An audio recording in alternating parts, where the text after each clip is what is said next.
Salam guru penggerak. Assalamualaikum warahmatullahi wabarakatuh. Salam sejahtera buat kita semua. Shalom, Om Swastiastu, salam kebajikan, namo buddhaya, rahayu. Di video kali ini saya akan menampilkan tentang aksi nyata yang sudah saya buat terkait tentang modul 1.1 tentang pendidikan menurut filosofi Ki Hajar Dewantara. Simak videonya hingga selesai agar dapat memahami isi dari video ini dengan baik.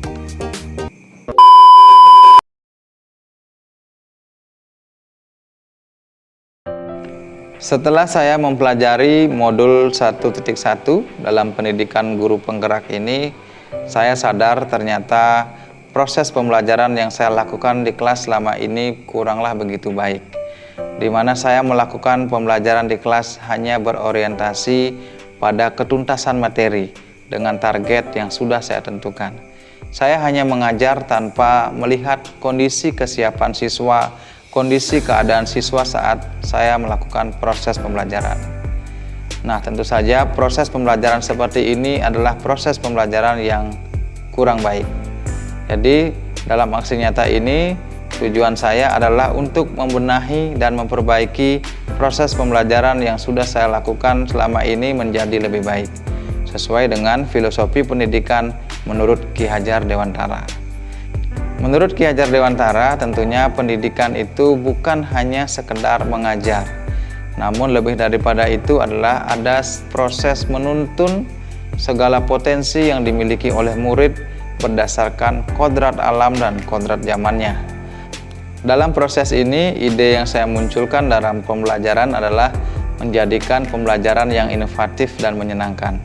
Hal ini bertujuan agar siswa dalam kelas dalam proses pembelajaran dapat berpikir kreatif, kemudian inovatif, dan tentu saja pembelajaran menjadi menyenangkan. Dalam proses pembelajaran ini saya menggunakan metode diskusi, kemudian saya mengkombinasikannya dengan menggunakan tool online yang juga bermanfaat untuk media pembelajaran yang menyenangkan. Swastiastu. Ya, apa kabar hari ini? Baik ya, sehat semua? Nah, jadi sebelum kita belajar, kita berdoa terlebih dahulu. Ya, coba Jasa pimpin doa. Langsung doa belajar Jasa. Berdiri. Sebelum kita mulai diskusinya, jadi Pak Guru sudah suruh kamu buat tugas kan dalam bentuk karton. Hanya saja hari ini di beberapa jam ke depan, ya, tidak lama ya, tinggal 1 jam. Jadi kita bikin kesepakatan dulu, kesepakatan kelas kita. Ya, sebentar diskusinya mau seperti apa? Oke, ya.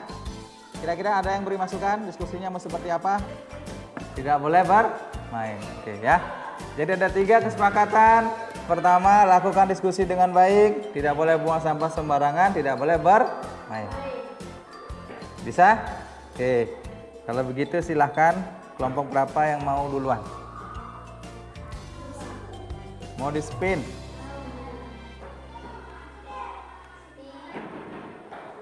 Satu, 2, 3.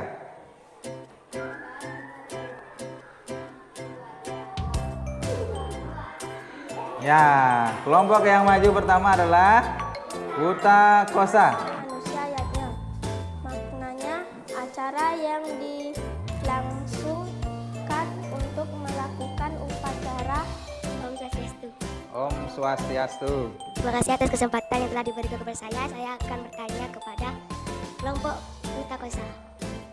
Di resiatnya mengapa kita di sana kan mengaturkan daksina? Untuk apa mengaturkan daksina itu? Ya, jadi Karena mengaturkan daksina kepada resi adalah suatu bentuk persembahan karya suci yang ditujukan kepada para resi. ya. Yang diberikan kepada saya akan bertanya kepada kelompok Buta Kosa. Mengapa di fitrayatnya ada pengabaian? Nah, merekalah yang membuat kita ada di dunia hingga kita dewasa. Yang presentasikan tentang pancayatnya. Izinkan saya memperkenalkan diri. Saya Priska dan nama kelompok Campri Wasafa. Ada Cantika, Ferdinand, Anandiva, dan Wahini. Oke, ada berapa orang kelompoknya? 5. Gambar pertama adalah sembahyang Piodalan, yaitu Dewa Yatnya. Maknanya mewujudkan kehidupan yang harmonis dan sejahtera, lahir batin dalam masa rakyat. Apa saja kegiatan Yatnya dalam Manusa Yatnya? Menjawab pertanyaan dari Komang yang berasal dari kelompok 2 Huta Kosa. Manusa Yatnya adalah sebuah upacara suci yang bertujuan untuk memelihara hidup, mencapai kesempurnaan dalam kehidupan dan kesejahteraan manusia selama hidupnya. Dari lahir, Manusa Yatnya memang sudah ada, yaitu seperti upakara maupun selainnya. Contoh pelaksanaan Manusa Yatnya yaitu melaksanakan upacara potong gigi, 2. Melaksanakan upacara pewiwahan atau perkawinan, 3. Melaksanakan upacara otonan, dan lain-lain. Kesempatan yang diberikan kepada saya untuk menjawab pertanyaan untuk bertanya kepada kelompok 1. Apa perbedaan segahan dengan mengaturkan Banten? Pertanyaan dari Ulan yang berasal dari kelompok Huta Kosa. Apa perbedaannya segahan dan Banten? Jika segahan itu diaturkan untuk makhluk bawah seperti hewan dan makhluk-makhluk tak kasat mata, tumbuhan, dan lain-lain. Makhluk yang di bawah manusia. Biasa kita mengaturkan segahan itu biasa ada nasinya. Kan di bawah itu biasa ada hewan yang lewat, biasa seperti ayam, semut. Jika dia kelaparan, dia bisa mengambil nasi itu. Jika Banten, kita mengaturkan Banten itu kepada Sang Yang Widiwasa, bukan kepada makhluk bawah. Kita mengaturkan Banten itu kepada pencipta kita, karena kita sudah dilindungi dan diberi kesehatan selama kita hidup. Itu saja yang bisa saya sampaikan. Terima kasih. Lagi buat kita semua. Sentuh misalnya nomor 5, tak.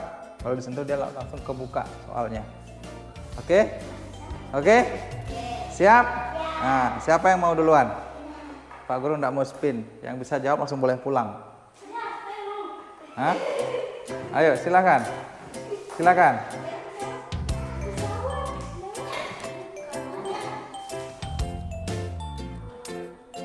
Bilang, tekan.